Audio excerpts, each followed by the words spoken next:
যারা পর্যবেক্ষক হিসেবে আবেদন করেছেন 318টা আবেদন পেয়েছি, এটা পর্যালোচনা চলছে।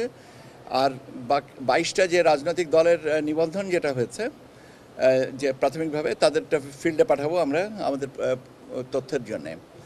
এর সাথে আরও কিছু টুকটাক জিনিস আছে যে বিষয়গুলো না আমরা নিয়মিতভাবে পর্যালোচনা বা আলোচনা করছি, এবং এটা আমি আপনাদেরকে সময় সময় জানাবো।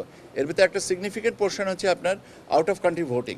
এটা আমার মনে হয় যে আমরা আরও একটু আজকে কিছু আলোচনা হয়েছে যে প্রসেসটা কী হবে, পদ্ধতিতে যে প্রসেসটা কী হবে, কোথায় কোনটা কতদিনে এটা কভার করতে হবে, এই জিনিসগুলো আমরা আজকে আলোচনা করেছি। এটা আরেকটু আলোচনা বাকি আছে, আলোচনার পরে আমরা নিয়মিত ব্রিফ করব। এই একটা বিষয়ে আমি মনে করি যে আমরা বোধহয় নিয়মিত আপনাদের সাথে একটা প্রতি সপ্তাহে অন্ততপক্ষে নিদানপক্ষে একদিন না হলে দুদিন বা একদিন করে আমি আপনাদের সাথে বা ব্রিগেডিয়ার ফজল সাহেব আমাদের আছেন, ওনারা নিয়ে আলোচনা করবেন।